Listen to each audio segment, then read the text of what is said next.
on this other device. Hello out there in the tubes of the internet, and welcome to your weekly astrology forecast. Coming to you a little early and from a slightly more boring background today. I'm on a road trip and adventure. I'm glad that you're ready for this mega download. Let's hopefully this satisfies what you're looking for. Um, I stayed out a little too late talking astrology last night, and I was up until really late writing out all my notes for this. Let's see how this goes. I also have to check out of this boring background pretty soon, so I'm gonna try and send it out rapid fire and get you updated with all of the astro weather you need to make it through the week. And yes, happy full moon, my friends. I'm coming at you on Monday, January the 13th, the day of the full moon in Cancer. Before we dive deep into the astrology, I want to give a big shout out to Cosme and Lisa Warman and Tabitha. I was just on the Cosme podcast, which recorded on Saturday. We were talking about Neptune and Aries, and I had a blast. And I've had a great time in Tucson, meeting really cool astrologers, talking a lot about astrology, just like deep nerding out. And it feels really good. It feels really good to meet other people who are into this and know this language, and just the ability to share ideas in community. I think is really helpful and supportive. And also shout out to Marcella Kroll, who we've been kind of like in each other's orbit for a number of years, and we finally got to meet, which was awesome. And she did a great workshop at Cosme on Sunday that I got to attend. And so, yeah, I just wanted to thank everybody who I've gotten to hang out with here. And yeah, if you happen to be in Tucson, check out the Cosme space because it's a great resource, and Lisa is fantastic. And I don't know, it's really bringing together some vibrant astrological community, and the podcast is going to be great. And Lisa has curated some excellent astrologers who have been on that podcast. So anyway, something to look forward to. I'll let you all know when it comes out. Um, Okay, let's deep dive into the astrology of the week. So we are looking at the astrology from the 13th of January until the 19th of January. And we're going to begin today, Monday, another manic Monday here in space, with the full moon in Cancer, 23 degrees and 59 arc minutes of the cardinal water sign of Cancer. This lunation will be exact at 2:26 in the PM Pacific time, making that 5:26 in the PM Eastern time. And so in the full moon chart, the moon is pretty dang close to Mars. Mars is at 27 degrees, 4 minutes. Moon is at 23 degrees, 59 minutes. This is good enough for union work, as they say. Also, it will be trining Neptune in Pisces. We had the Mars Neptune trine, which was perfected yesterday on Sunday. I talked about that last week, so we're not going to go into it too much. We'll see. We'll see where this goes.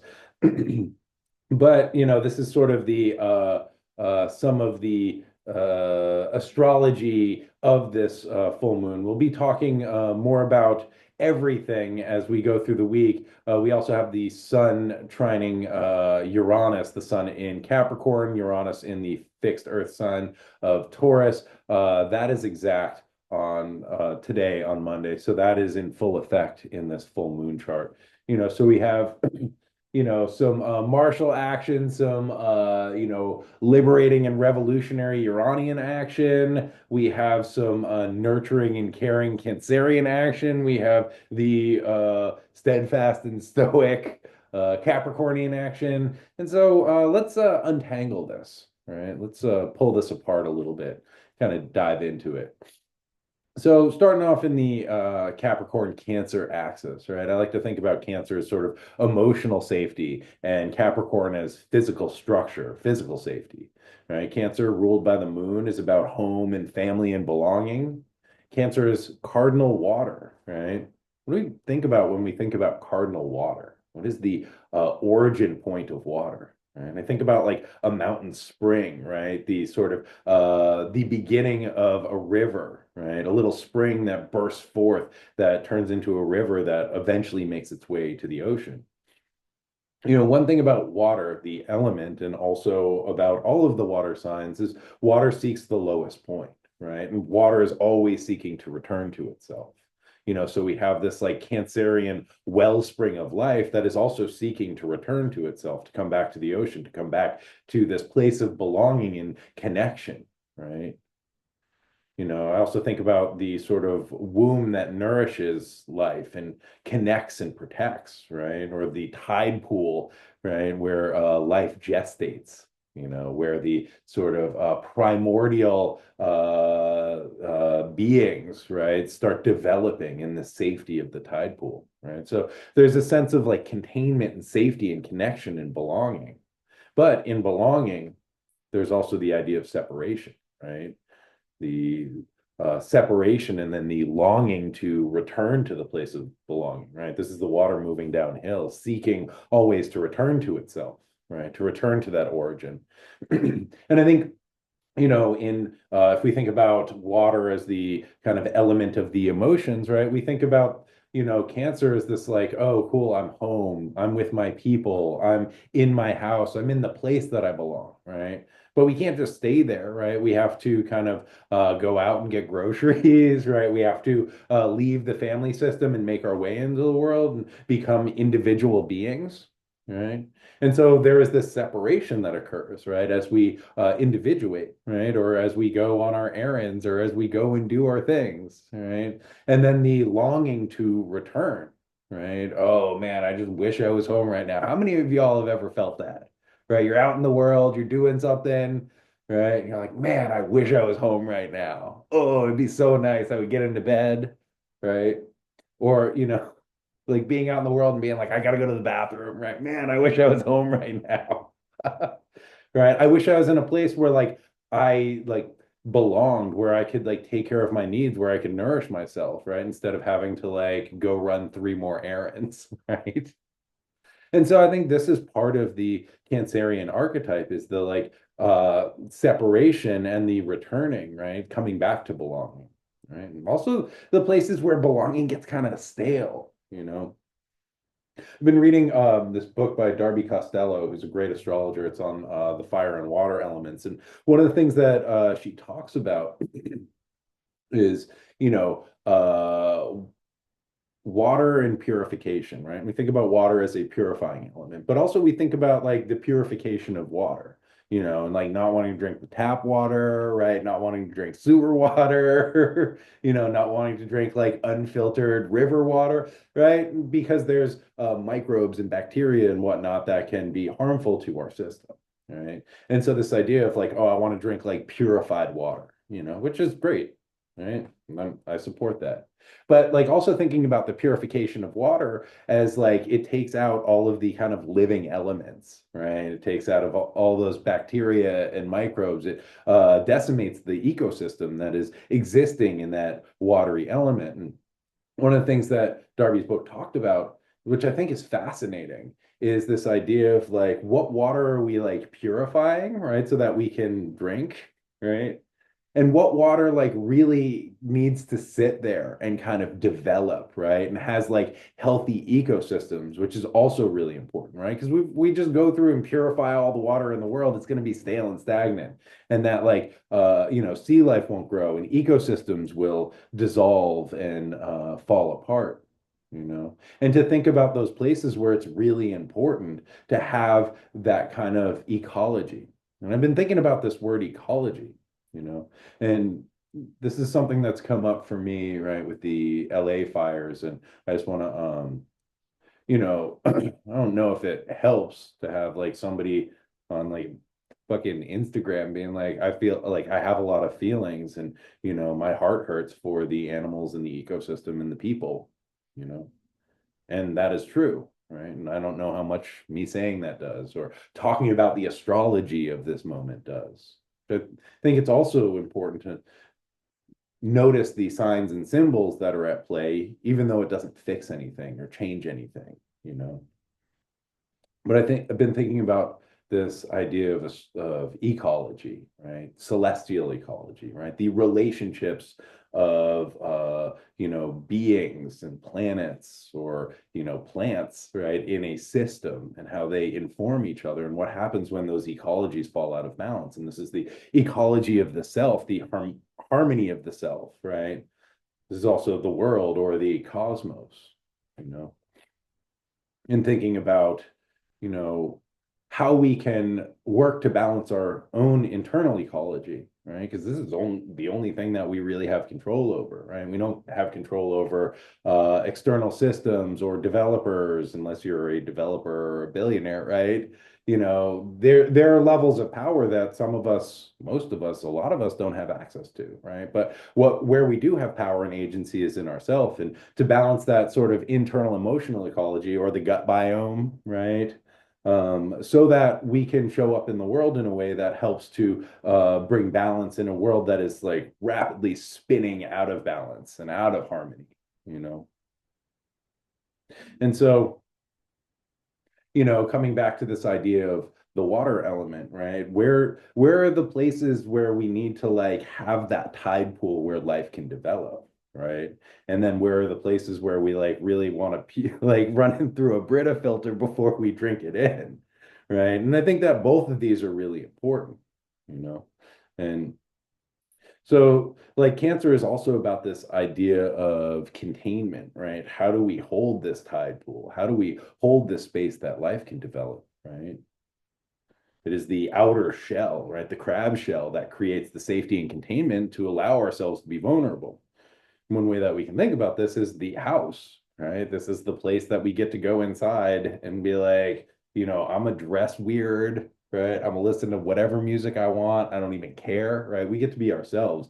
These sort of gooey, buttery crustacean insides in the shell of our home, right? This can also be the container of the family, right? The container of community, right? Any place that we are allowed to be our authentic self, right? It's the place that we can return to and come back into connection. And in some ways to follow the thread of life back to its source. It's that containment of cancer that creates this idea of safety and security, right? That allows us to come into connection because you kind of need to be vulnerable to come into connection, right? And then the separation, which happens, right, is the loss of containment, activates that part of ourself that seeks that sense of safety, desires reconnection. And I think like another component of the Cancerian archetype is caring for ourselves and caring for others. It is nourishing and nurturing, right? And who is the family, right, that we are caring for, and that is caring for us, right? And just coming back to the fires in LA for a minute, and again, I don't really want to minimize this by like talking about this really tragic event and reducing it to a kind of like two-dimensional analysis or a chart, right? But we have Mars conjunct this moon in Cancer, right? Mars is retrograde in its fall, angry, pissed, right? It's severing and inflaming, right? Cancer is connected with the home and the sense of belonging and nourishing, right? And safety, family, right? Mars retrograde is retreat or evacuation, right? And so we have this sort of Cancerian moon, the moon in domicile, right? Loving, nurturing, caring, and Mars like angry, red, hot, inflaming, right? And so on one level, right, we see, homes burning, tragic, right? This is the Mars in retrograde in Cancer. And on the other hand, we see the moon in Cancer, the full moon in Cancer. And what is coming to light is mutual aid, people coming together to nurture and nourish and help and support each other. And like across the zodiac, we have the sun in Capricorn, right? Capricorn, a sign of like structure, right? The like, superstructures that are supposed to be there to support us, right? This is the infrastructure.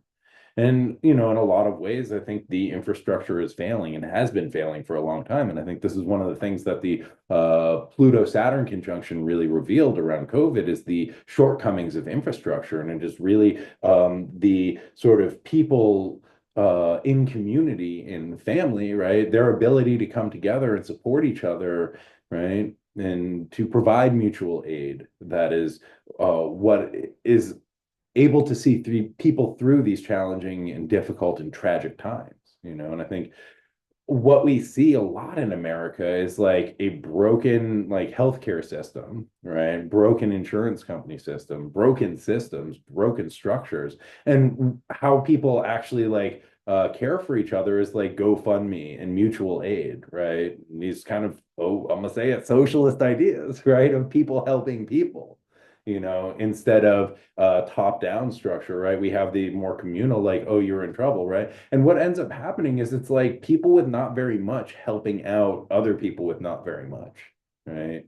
When the systems fail, it's just like people coming together in community to support each other. And I think this is one of the things that the full moon is bringing to light, right? The arms of community opening to hold each other and to help. And we're seeing the failings of the systems that were ideally supposed to be there to support people, but it is really the people helping each other. And I think this is also very interesting and kind of important as we move into 2025 and like we're straight like 2 weeks in almost. And it's like, oh, damn. Oh, no. Right. And it's not going to be like this all the way through, but this is a very challenging year. You know, we can all sense this. And one of the things that it's bringing up is it's like, yo, like who's got me, right? We've got to have each other because there is no like savior, there is no system, there is no government, there is no billionaire, there is no philanthropist who's got us, right? We've got to have each other, right? And we've got to like open our circle and this idea of like family and mutual aid to be able to really support each other so that we can get through these trying and turbulent times, right? And I think uh I saw a video that somebody sent me, right, on this idea of hypernormalization, which is the sort of tendency to pretend everything is fine, which I think that we're seeing at a systemic level, right? Because the system, right, the Capricornian system needs to keep going, right? And it's like, oh, insurance systems failing, like, all of these systems are failing, all of these kind of ideas are unattainable, right? But like, what else are we gonna do? And so, like, let's just keep going, you know, because the problem is so big that it will require a total kind of revolution in the way that we think and the way that things function for it to shift, right? And it's easier to pretend, especially if you're benefiting from these systems, that like everything's cool, everything's normal, right? Oh, this is just a blip. Oh, this is a thing that happens, right? Let's just like buy more stuff or like watch this movie, right? So I don't know, right? I don't know. But I think that the sort of like Saturn side of Capricorn, right, is like holding on to this reality that's been constructed, right? Holding on to the goal, holding on to the architecture, holding on to the plan, the tradition, right? And Capricorn is the need to climb the mountain, to shoulder the burden, right? Right? We just got to soldier on, right? Stiff upper lip, right? And what is key is like not losing one's innocence or the Cancerian seed of care, right? In the process, right? We need to maintain our ability to care for ourselves and each other as we are sort of trying to move towards the goal.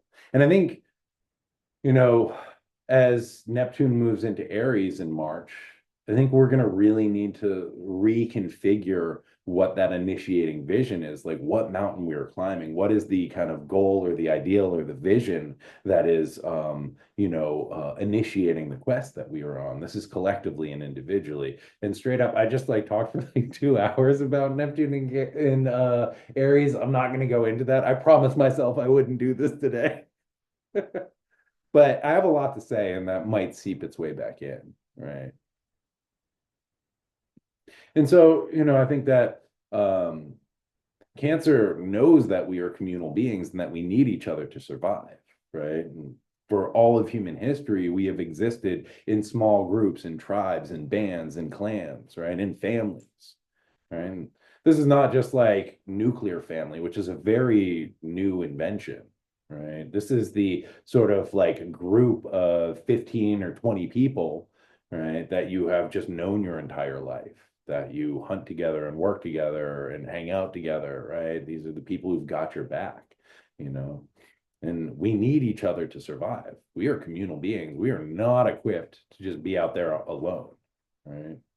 And so when the Capricornian systems fail, right, it's Cancer who comes in with warm soup and a blanket that holds you and rocks you until you can fall asleep. And that rocking, right, is reminiscent of the waves of the ocean, right, or being carried in the womb of your mother as they walk around, right? And so, like, maybe it doesn't fix the structure, but it nourishes the soul and it creates the emotional safety that we find through connection. That is sort of, and this is the cardinal water, the emotional seed that gets planted that supports us as we sort of go out into the world and gives us the courage to separate. And this is, in attachment theory, what a secure base is, right? Is the realization that, oh, I can return to the tide pool. Right. I can return to the home. I can return to the family so I can go out and adventure, so I can climb a mountain, so I can face the challenges of life. Right. And I know that like I can come back and it's safe.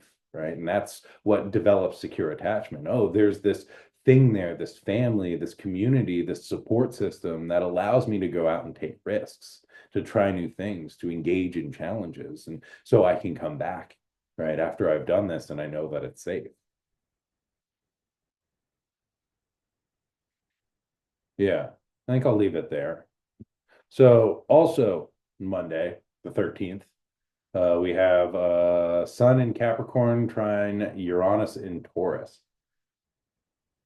Sorry, I forgot to write down the degree. Let me just check that out. That's going to be occurring at 23 degrees and 23 arc minutes of the Earth signs Capricorn and Taurus, right? So a trine is a harmonious aspect, right? Free flow, it's smooth, it's easy, right? It's like when you see your homie that you've known for years and you all just like drop right in, right? And like everybody else in the place kind of disappears because y'all are just like in the mind meld, right? Sun is the sense of self, the identity, our sort of calling, seed of the vision that we are living into or living up to. Uranus is the revolutionary, the liberator.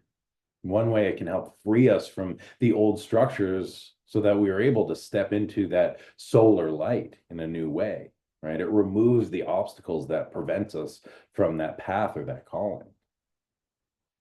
And so one of the kind of archetypes associated, good morning, Gina Maria, nice to see you. One of the archetypes that's connected with Uranus is Prometheus, right? The Titan of forethought, right? Who's actually created humanity. He made us out of clay, right, and breathed life into us.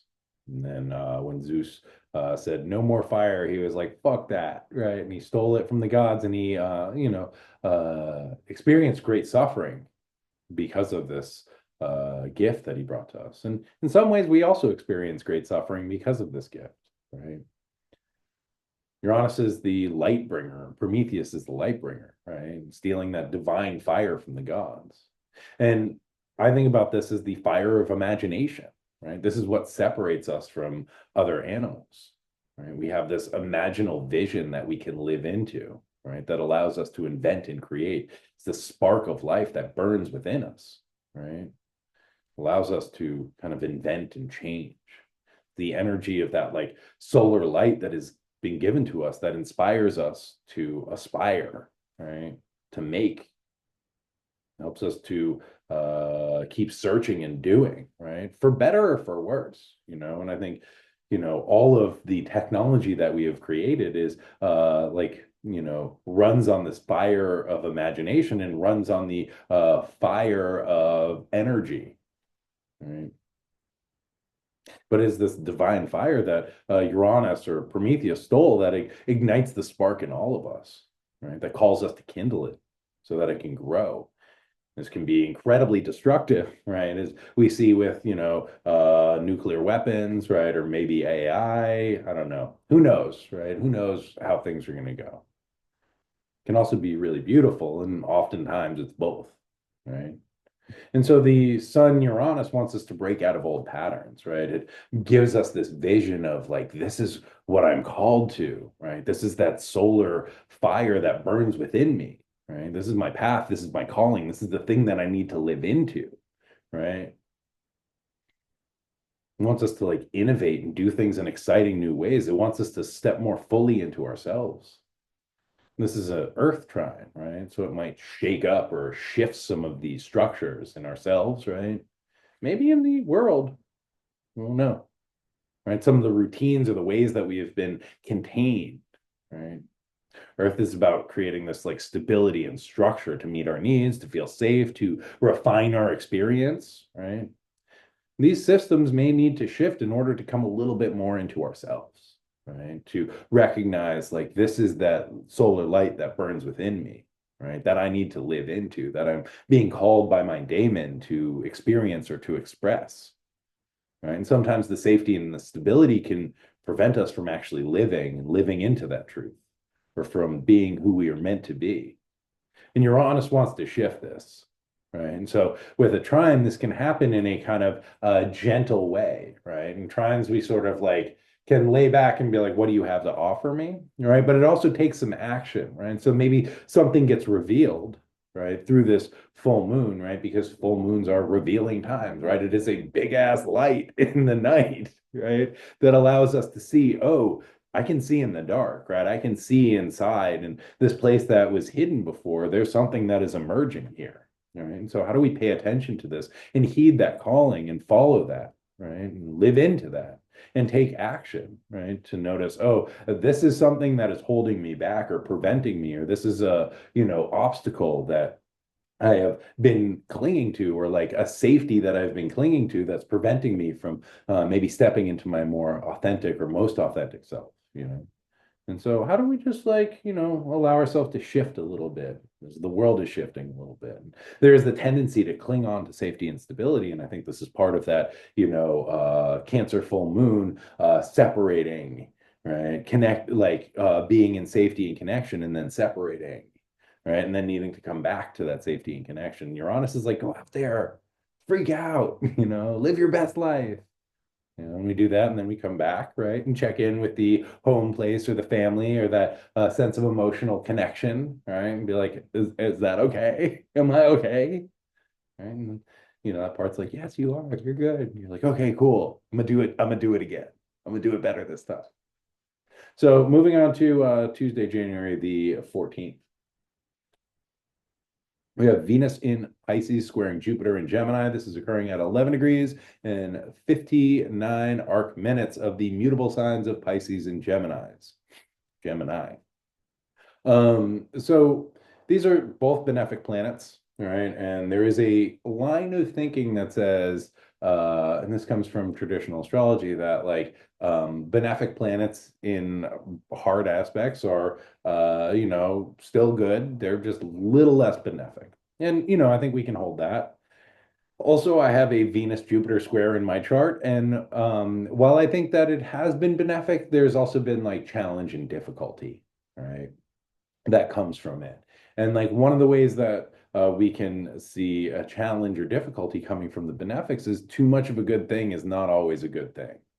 Right. It can be the desire to like overindulge. And, we have Venus exalted in Pisces, right? So it can also be the desire to check out, right? How the desire of Venus, right, and what they love, their values are at odds with Jupiter and what they are seeking to expand, right? Venus wants to really enjoy things, right? And Pisces, right, this can be things that dissolve us or intoxicate us, right? It can be that romantic and poetic longing of the artist, right, or the helpless romantic, right? You know, painter drinking absinthe, right?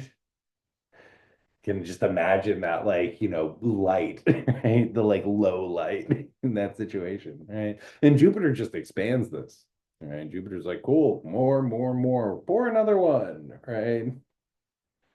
Another round. Right? Jupiter just like makes things bigger, right? And I think Jupiter in Gemini, where they are in detriment, just wants more information, right?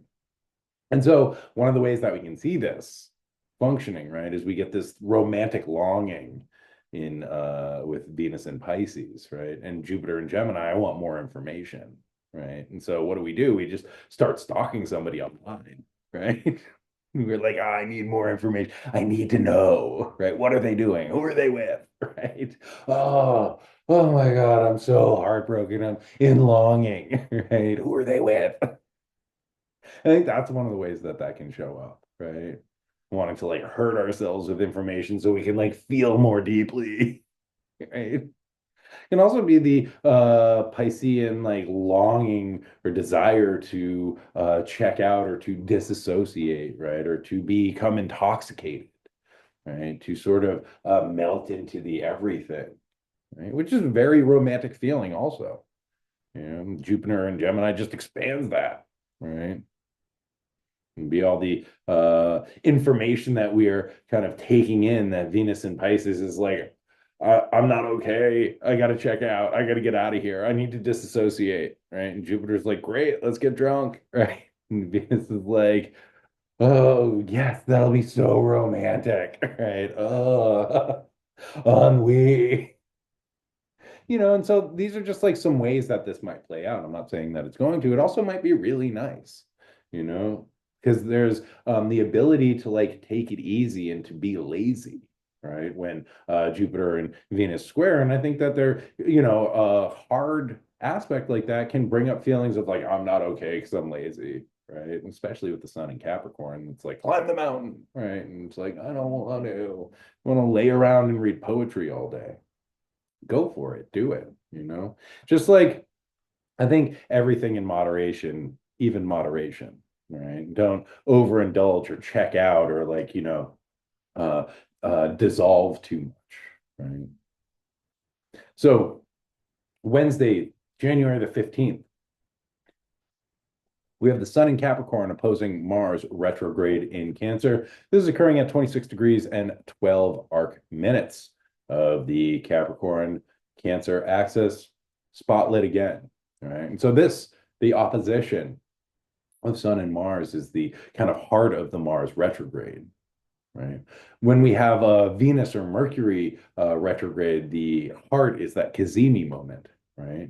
It's where Venus or Mercury, who can never get beyond, they never come to a sextile or a trine to the sun, right? They're always sort of like held by the sun. And so in the retrograde, they come into that conjunction, that Cazimi moment, right?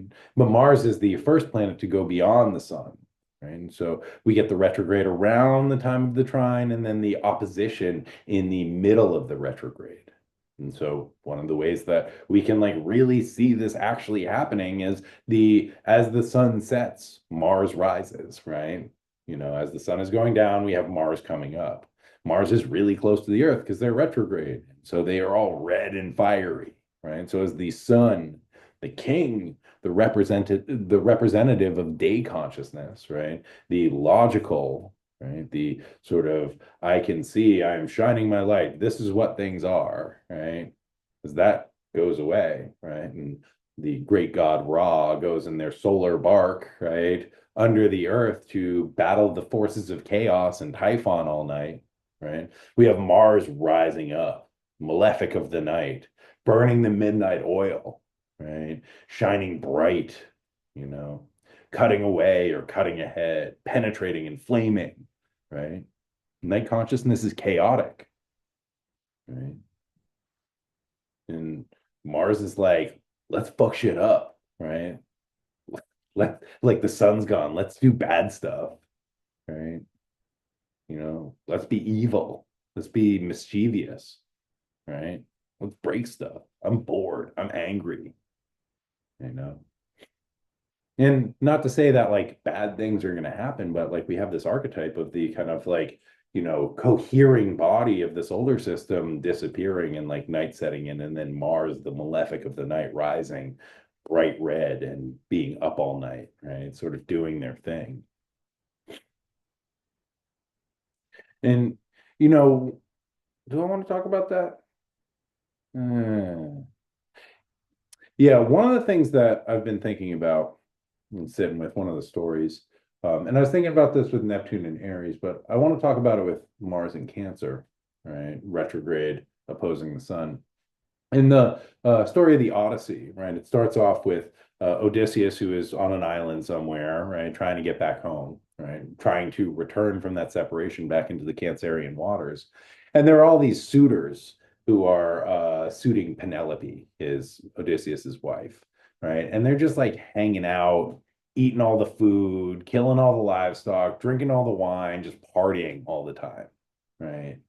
And something about the astrology of this week makes me think about this. And the whole Odyssey is like Telemachus, Odysseus' son, trying to like get these suitors out of his house. And then, spoiler alert, Odysseus finally comes home and kills all of them. And it's like this very like, moment, right? Like you had it coming, you saw this coming, right?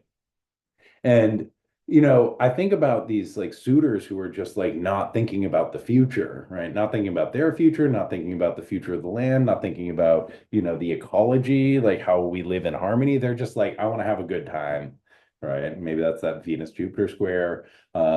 And it's like just consuming and consuming. And I think this is also Mars and Cancer, right? The people who are just consuming and consuming and consuming, you know without thinking about how this is affecting the ecosystem or the life system, right? Or the tide pool that we are all swimming in that supports life, the kind of Cancerian, womb of the mother, right?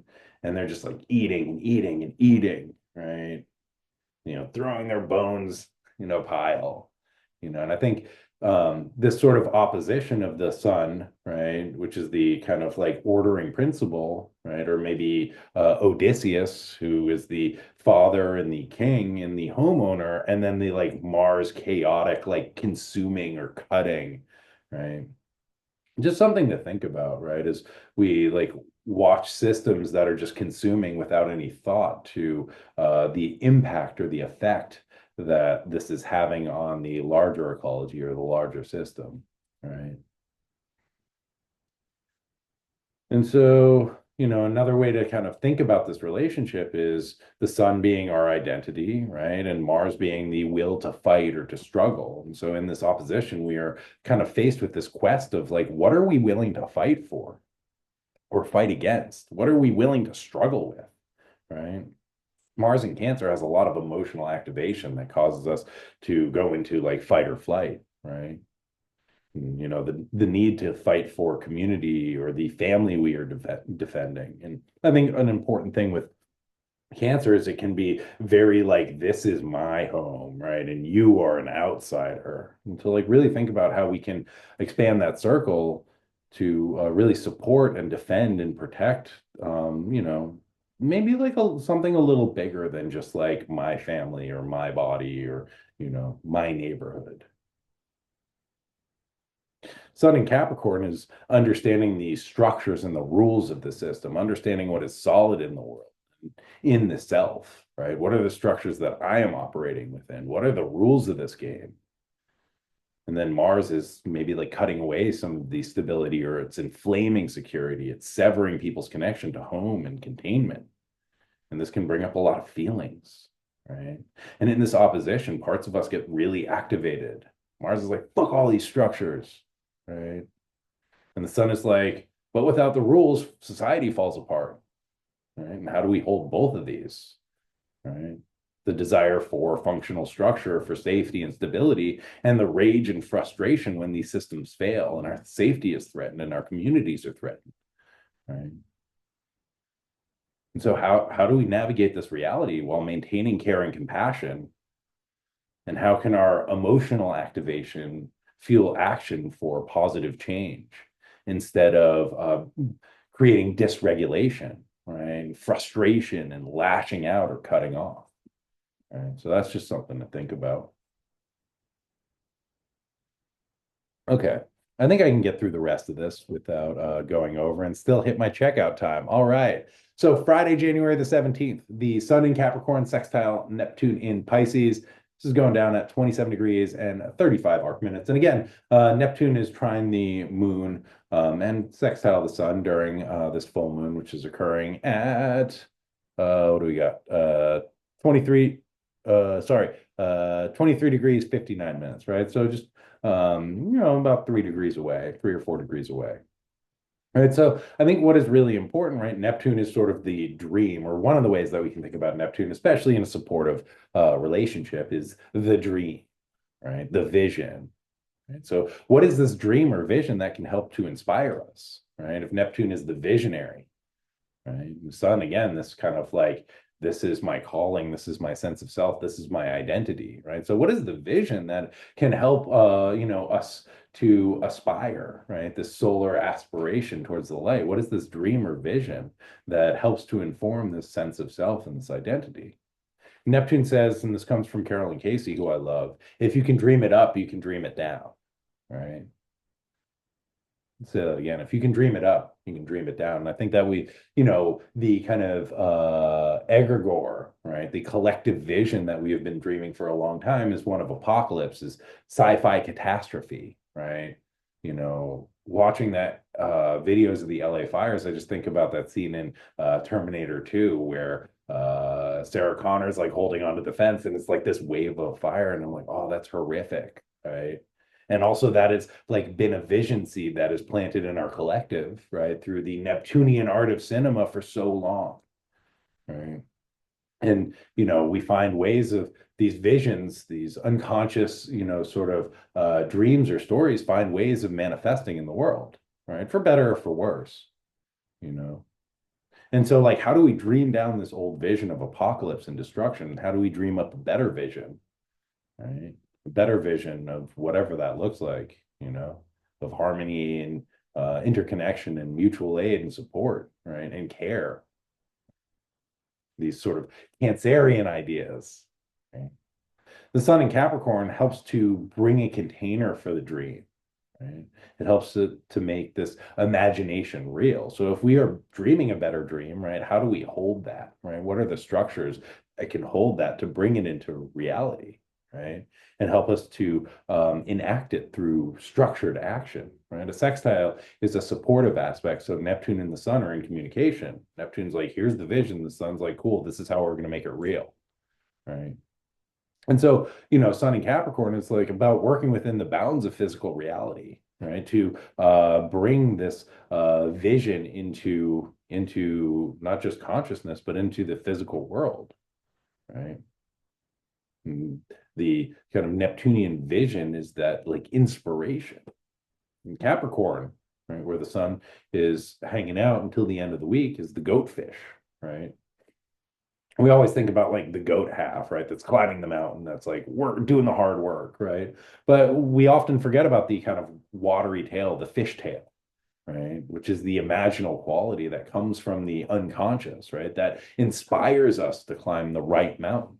And so with the sextile, we get to like really check in with the goat and the fish of the Capricorn. What is the vision? What is the dream, right? What is the telos that is pulling me towards action, that is creating the reality, And I think that we do co-create the reality that we're living in. And also there are like external Saturnian situations that we don't have control over, right? But we, that are impact our lives and impact the ways that we are able to perceive our relationship to the world. And it's important to hold both of these, right? And also we only have agency in here. Right. So how do we deal with harsh conditions, right? Or the weight of the world in ways that allow us to cultivate a vision that we are working to live into, right? Instead of maybe a broken vision that somebody else gave us about how we're supposed to be or what they think is possible, you know? Ooh, good morning, Tabitha. Nice to see you. So that brings us to Saturday, January the 18th. We have Venus in Pisces conjunct Saturn in Pisces. This is happening at 16 degrees and 5 arc minutes of the mutable water sign of Pisces. And so Venus is exalted here. Hold on one second.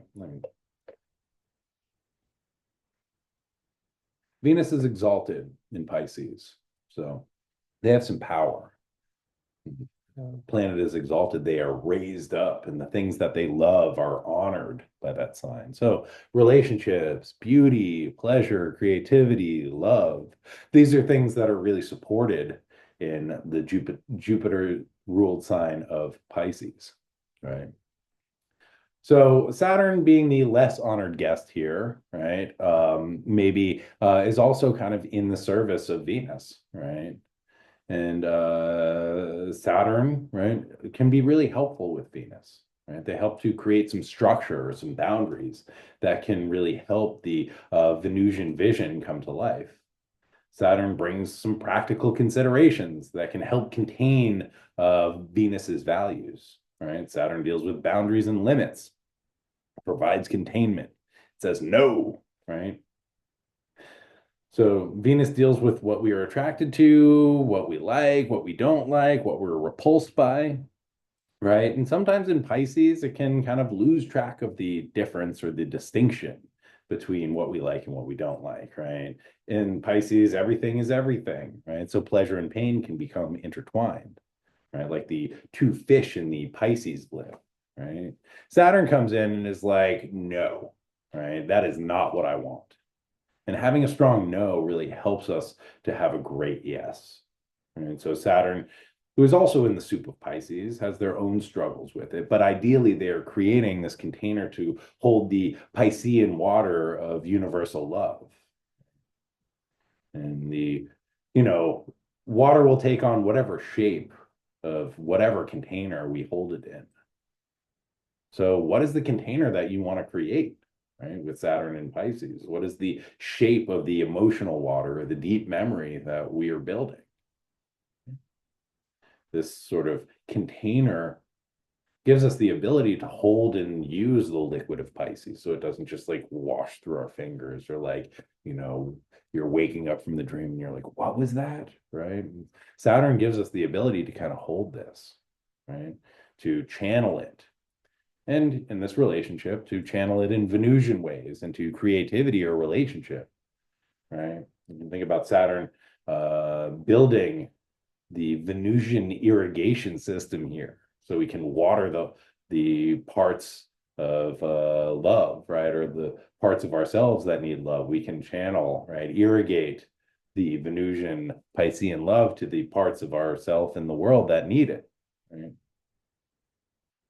However, right, Saturn is limiting and constricting, right? So we might not feel very attractive or attracted here, right? We also might feel a little isolated, a little like alone, right? Saturn is kind of a lonely curmudgeon, right? But it's okay, right? Because if we dig deep, we can think about Saturn helping us to create structures where love can thrive in the future, right? And this is, not a long transit, right? A couple days through the end of the week. And one of the things also that I think about is coming off the square to Jupiter, right? Which might have been like a little too much or too fast or too big, right? Saturn provides containment and structure and limits, right? So it might not feel great, but it can really help Venus to feel safe and to realign with their values. And I think kind of like, Jupiter square Venus is like going out and partying, right? And coming off that, it's sort of like the hangover after the party, right? This is the Saturn conjunction is the consequences, right, of partying too hard with Jupiter, right? And if you've ever partied too hard with Jupiter, this is intense, right? And so this is the Saturnian hangover after the party, where we feel all shitty, and we might be regretting some of our choices from the night before, but we're like, okay, I've really got to get my shit together and create something better for myself, right? And for this vision of what I have for what I love, right? And for really how I'm gonna love myself. You ever had that hangover where you're like, oh, I can't do this anymore, right? I like really need to love myself. I need to find a way to love myself. Um, Wes Eddy asks, is the personal versus transpersonal energy shaping, or personal versus transpersonal energy shaping this energy? And I mean, Venus is a personal I think all of this, right, is like the transpersonal and the personal, right? We are kind of all swimming in the soup, right, together. And it's like, how does this show up in me, right? How does the water that I'm swimming in impact me, right? So, we may feel, right? Other people may feel like cold or distant, right? And so, like, that is the maybe transpersonal, right? How we are being affected by the collective energy, or what we are perceiving in the collective as we go about in this world, right? And then, like, how does that impact me, right? And how does that impact me in an unconscious sort of like activating way? And then how do I bring kind of conscious awareness online, so I can be like, oh, that person seemed very rude to me, and now that makes me angry, right? And like, I want to do something about it, right? Or like, oh, maybe I'm a bad person, maybe I'm unlovable, right? And then how do we sort of shift that and be like, okay, like, what, how can I think about my value system, and how I can create a good containment around my value system, right? So even though some person might be feeling some type of way, right, I don't need to allow that to kind of impact me in a way that destroys my day, right? Or like hurts my like ability to care for myself or others, right? How do I take this and use this in a way that can be beneficial? And we don't always have that like moment to pause, to sit with, to recognize, to understand, right? Sometimes we were just like moving through, kind of reacting and responding, right? But if we can slow down and be like, okay, what is the sort of water that I'm swimming in, right? And how can I either allow the current to take me in a direction that I want to go, or how do I sort of swim against this? Um, Okay. Yeah. Wes Eddy's saying, as an outer planet, I just wonder if Saturn's influence may feel more inevitable and Venus more within our control. And yeah, I think in some ways, right? Because if we think about, and I wouldn't even say Saturn is an outer planet, right? Saturn is sort of the limit of our awareness, right? It's the last thing that we can see, and it's, far, but it's not like the outer planets like Neptune, Uranus, Pluto. Right. And, I think one of the ways that Saturn's talked about is like, this is a social planet, right? This is societal, right? So this may be like societal pressures that impact our own values, right? Or our relationships. And this is the conditions, the harsh conditions of the world, right? And again, this is how we respond to it. And I think one of the gifts of Saturn is it applies this pressure, right? That like is heavy, and it's hard, and it's difficult, and it's challenging. And what it does when it applies this pressure is it helps whatever it's pressurizing to kind of get into its most authentic self, right? So as we experience the external pressure of Saturn in maybe, hardship, or loss of money, right? Being like, oh, I don't have any money to like go out and party because I blew it all at the bar last night, right? Or I lost my job, right? That's why I was at the bar drinking it up, right? And then it's the next day, and we're left in these conditions, these harsh Saturnian conditions. It's like, okay, I don't have any money, but how do I connect in with my value system, right? Or how can I do something that I love when my ability to access that has been taken away? Right. I don't have the money to like go out and do the things that bring me joy, or used to bring me joy. But how do I respond to those conditions, those external conditions, through my value system, and still being able to cultivate a sense of love and connection, right? So I think that is one of the ways, right? But also, I think that the Saturn, right? We have a Saturn part in ourself. We have that inner critic, right? That may get activated by Saturnian outer circumstances. Right. And we have the Venusian part of ourself, right? The part that loves and desires, right? And has wants to be seen and loved and cared for who we are, right? And like, how do we, like, when these are together, how do we like make them work? right? The part that's like, you're not good enough, right? And the part that's like, but I'm beautiful, right? How do we get them to work, right? How do we create a container so that we can be beautiful, right? That we can feel love, right? How do we create a strong container so that we can hold the love of another, right? Or we can offer our love to them, right? So, I would say it's both and, right? And I think something that we can look for is like the Saturnian conditions that we find ourselves in, the Saturnian container, right? And straight up, the body is a Saturnian container because this beautiful thing is going to get old and die, right? I know. But like this is what we're incarnated in, right? So how do we like live it up and love it up, right? While we are in these containers, in these vessels, right? And how do we do the best that we can within these conditions? And this does not mean going out and partying every night, right? Because that is not necessarily like in alignment with our highest good or our value system, right? Maybe it is, but like Saturn is like, oh, there are consequences to that, right? You will feel this in this container if you are partying every night because it's going to feel gross and you're not actually going to enjoy it, right? And so, as we move through the world, right, and we feel the pressures of responsibility. Yeah, exactly. Yeah, West Eddie's saying like Venus equals I love chocolate and Saturn equals my stomach hurts, right? And this relationship between these two planets, I think really informs, how we experience and enjoy life, right? Because if we're like more, more, more, more, more, right, then it's like, oh, I actually don't really feel that good, right? So Saturn helps to like create that container of like if I eat one piece of chocolate and really enjoy that, that feels better than like if I eat, an entire bag of Reese's Pieces in one sitting. Okay.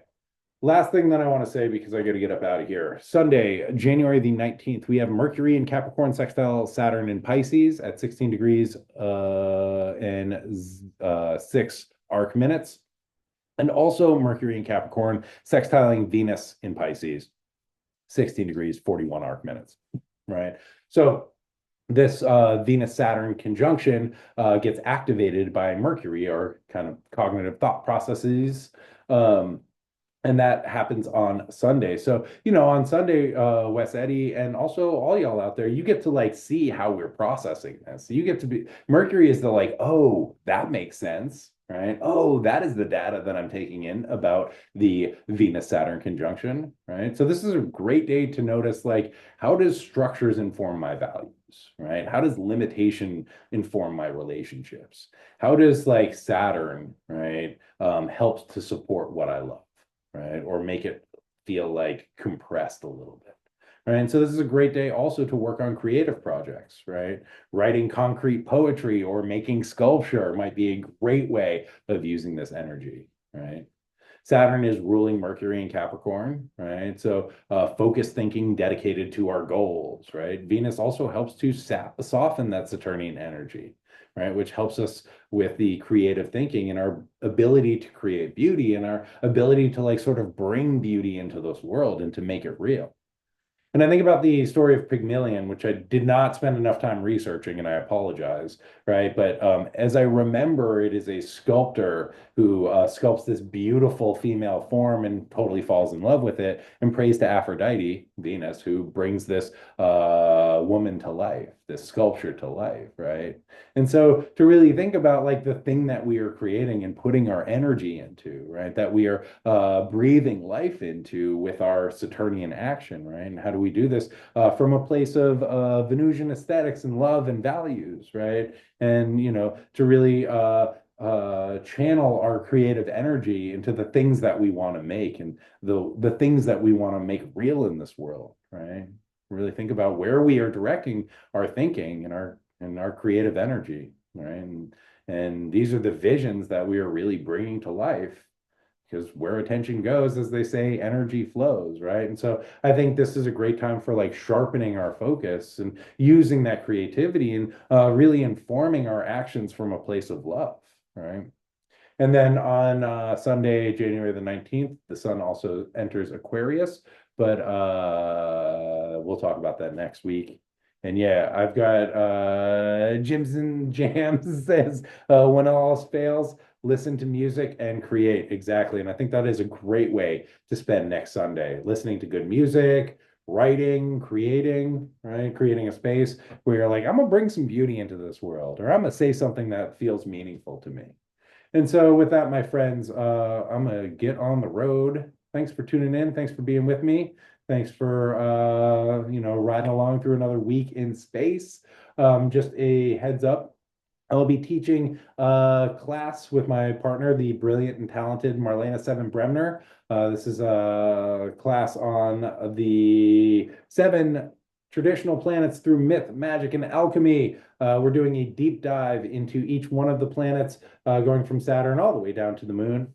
Um, one planet a week, talking about their myth, psychology, archetype, energy, how to work with them magically, how to work with them astrologically, how to work with them alchemically. It is a great overview and way of experiencing these planetary energies and archetypes. And I'm super excited for it. This class begins March 1st. It will run for 8 weeks. We have 1 week for each planet and then 1 week for integration. And there is a early bird discount if you sign up before January the 20th. So yeah, if you're out there and you're interested, check it out. There's a link in my bio, and I also put a link on the show notes in the thing over here, YouTube. So I hope to see you there. Yeah, you can join the class at marlena7bremner.com. Thank you, Seven, for putting that in the chat. It's going to be a great time. So I hope to see you all there. And with that, my friends, I wish you a great week in space. Be well out there, and care for yourselves over this full moon, and care for each other. Because that's all we can do, right? And yeah. Oh, thank you. Michelle DeMarco says, take the class, you will not regret it. And that is the triple truth, Ruth. All right, my friends, be well out there. Until next time, may the force be with you. Bye now.